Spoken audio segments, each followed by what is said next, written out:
Hi friends, welcome to another story time with Carrie. Today we will be reading The Berenstain Bears and the Messy Room.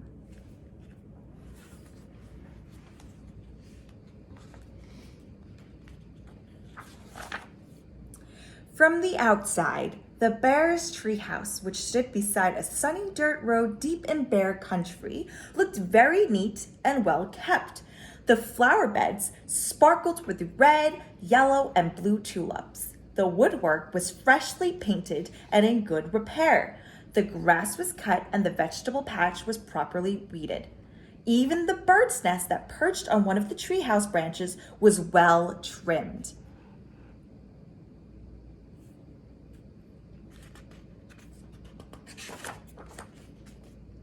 The inside of the Bears' treehouse was neat and clean too. The pictures were straight, the piano was dusted, the kitchen was spick and span. Even the basement was neat and clean. And if you think it's easy to keep a treehouse basement neat and clean, well, you've never tried to do it.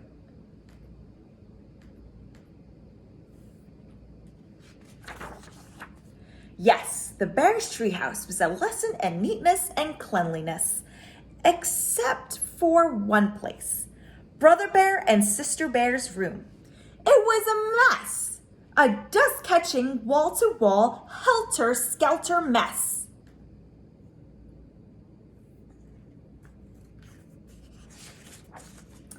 A half-dozen jigsaw puzzles gathered dust in one corner of the room. A group of brothers' dinosaur models collected cobwebs in another. Sister stuffed animals were everywhere. As far as for the Cubs' big storage closet, well, just be careful how you open it.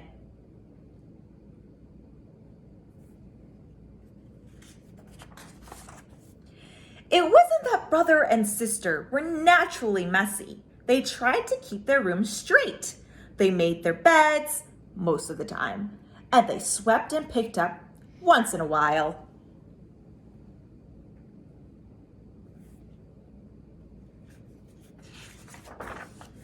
The trouble was that cleanup time came, they spent more time arguing than cleaning. How am I supposed to sweep with your dumb dinosaur toys all over the floor, argued Sister. They're not toys, they're models, and don't move them. I'm working on a setup of the Pleistocene age, Brother protested. Pleistocene schmeistocene, shouted Sister. Not only was Brother and Sister's room a mess, but Brother and Sister were getting to be a mess too, always arguing about cleanup chores instead of sharing the job and working as a team.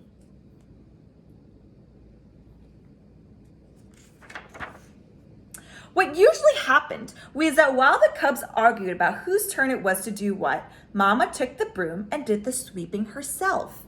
And she often did the picking up too. That was the worst part, the picking up. And the putting away.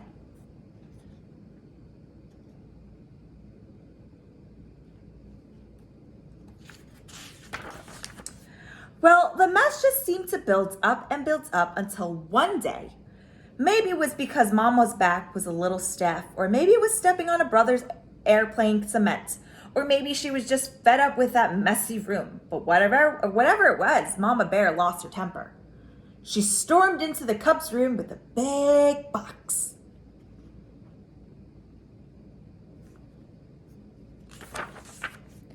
The first thing we have to do is get rid of all this junk, she said.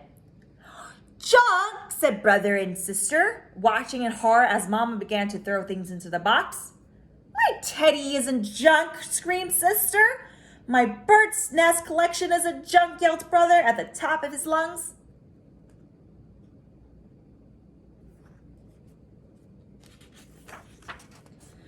The screaming and yelling got so loud that it reached Papa, who was in his workshop putting the finishing touches on a batch of chairs that had been ordered by one of his customers.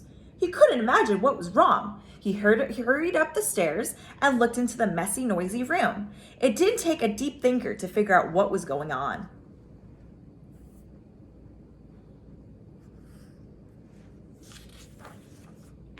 Papa got Mama's and the Cubs' attention and called a family meeting right then and there. Now, the mess has really built up in this room, he said. In fact, it's the worst case of messy buildup I've ever seen. And it isn't fair, he continued. It isn't fair to your mama and me because we have a lot of other things to take care of. And it isn't fair to you because you really can't have fun or relax in a room that's such a terrible mess.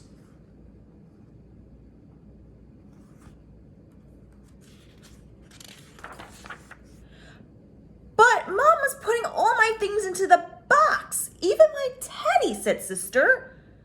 And my things too, cried Brother. Then Papa got an idea. A box! Yes, he said. Better yet, a lot of different kinds of boxes. A big toy box for your large toys. I can make one for you in my shop, and some smaller boxes for your collections and models. And how about one of those boards with holes and pegs to hang things on, next Sister? A pegboard? Said Papa. Great idea.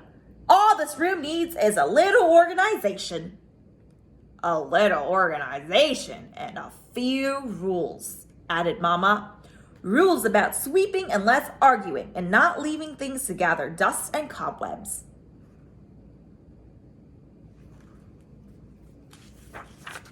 Papa set to work making a fine big toy box, a large pegboard, while the Cubs and Mama sorted out toys, books, games, and puzzles and put them into boxes that fit neatly into the closet.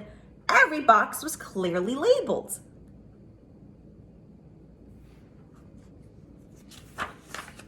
Some of the Cubs' things did end up in Mama's big throwaway box. Not Sister's teddy, of course, but some of Brother's bird nests.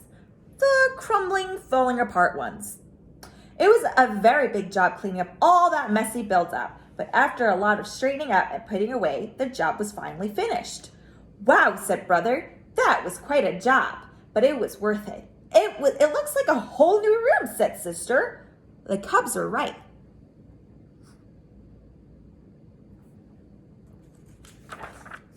And Papa had been right too. It was so much more enjoyable to live in a neat, clean, well-organized room, and so much more relaxing. It wasn't exciting to open the big storage closet now, but it was much more practical and a lot more fun. And the end. That is our story for today. Stay tuned for our next one.